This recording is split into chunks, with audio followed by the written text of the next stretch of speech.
আমি আইডিয়ার নির্বাচনের আগে ফিরে পাবো কিনা। প্রিয় সাংবাদিক বন্ধুগণ, আমাদের আইডি দিয়ে আমরা আমাদের প্রচার কার্যক্রম চালিয়েছিলাম, প্রচুর পরিমাণে সেটা রিচও হচ্ছিল।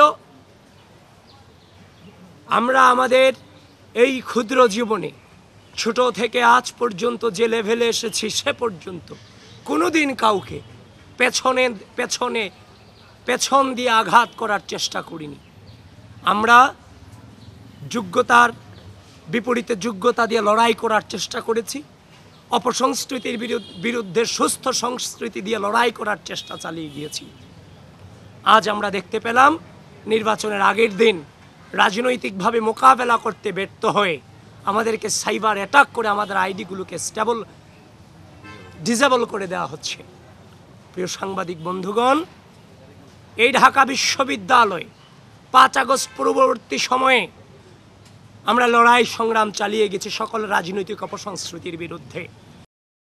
আগস্ট পরবর্তী সময়ে রাজনৈতিক সংস্কৃতি আমরা ক্যাম্পাসে লড়াই গিয়েছি। যারা শিক্ষার্থীদের মানবাধিকার বিশ্বাস করে না, যারা শিক্ষার্থীদের মত প্রকাশকে ভয় পায়, প্রিয় ঢাকা বিশ্ববিদ্যালয়ের শিক্ষার্থীবৃন্দ, আমাদের পথ চলা শুধুমাত্র কয়েক মাসের জন্য নয়। 2016 সাল থেকে আজ অবধি পর্যন্ত আমাদের একটা দীর্ঘ পর্যায়ের মধ্য দিয়ে পরিস্থিতি মোকাবেলা করার মধ্য দিয়ে আজকের এই জায়গাটুকুতে দাঁড়িয়েছি।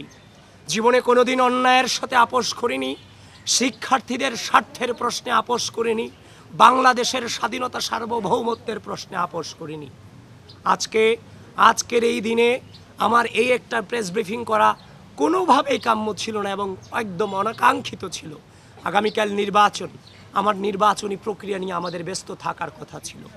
কিন্তু ঢাকা বিশ্ববিদ্যালয়ের শিক্ষার্থীদেরকে বলতে চাই, যারা এই অন্যায় পথকে বেছে নিয়েছে, যারা এই প্রপাগান্ডাকে বেছে নিতে চায়, সাইবার বুলিং করে রাজনৈতিকভাবে মোকাবেলা করতে না পেরে সাইবার বুলিং করে মোকাবেলা করতে চায়, প্রিয় ঢাকা বিশ্ববিদ্যালয়ের শিক্ষার্থীবৃন্দ, আপনারা আগামীকাল 9 সেপ্টেম্বর ব্যালটের মধ্য দিয়ে তার জবাব ইনশাআল্লাহ আপনারা দেবেন, সেটা আমরা বিশ্বাস করি। জীবনের প্রতিটি পড়তে খুব বাজে সিচুয়েশন অতিক্রম করেছি, কিন্তু বারবার একটা বাক্য উচ্চারণ করেছিলাম যে মিথ্যার শক্তিতে কেউ বিভ্রান্ত হয়েও না। আজ ওই মধুর ক্যান্টিন থেকে বলতে চাই, মিথ্যার শক্তিতে কেউ বিভ্রান্ত হবেন না, সত্যের জয় সুনিশ্চিত। এবং আবারও বলছি, প্রিয় ঢাকা বিশ্ববিদ্যালয়ের শিক্ষার্থীবৃন্দ, ঝড় থাকুক, বৃষ্টি থাকুক, যত প্রতিকূল আবহাওয়া কিংবা পরিস্থিতি থাকুক, আগামীকাল সকল অপপ্রচারকারীদের জবাব আপনাদের ব্যালটের মধ্য দিয়ে দিতে হবে। এবং হয়তোবা আমাদের আইডি দিয়ে আর কোনো প্রচারণা কিংবা আহ্বান আমরা জানাতে পারবো না। প্রিয় সাংবাদিক ভাইয়েরা, আপনাদের মধ্য দিয়ে গোটা জাতিকে এবং ঢাকা বিশ্ববিদ্যালয়ের শিক্ষার্থীদেরকে আহ্বান করতে চাই, আগামীকাল আমাদের প্রত্যেককে নেতৃত্ব দিতে হবে। নেতৃত্ব মানে দায়িত্ব পালন। এই রাষ্ট্রের ক্রুশাল মোমেন্টে প্রার্থী হিসেবে আমরা দায়িত্ব পালন করব, সাধারণ শিক্ষার্থী হিসেবে আপনার ভোটাধিকার যথাযথভাবে প্রয়োগের মধ্য দিয়ে আপনারাও দায়িত্ব পালন করবেন। এটুকুই আপনাদের কাছে আকুল নিবেদন।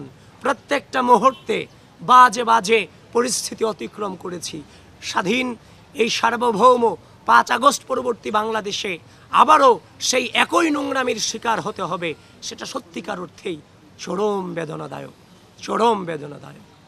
প্রিয় বন্ধুগণ, আবারও বলছি, যারা মানবাধিকারে বিশ্বাস করে না, মত প্রকাশে বিশ্বাস করে না, ঢাকা বিশ্ববিদ্যালয়ের শিক্ষার্থীরা আগামীকাল তাদেরকে ব্যালটের মধ্য দিয়ে জবাব দিবে ইনশাআল্লাহ।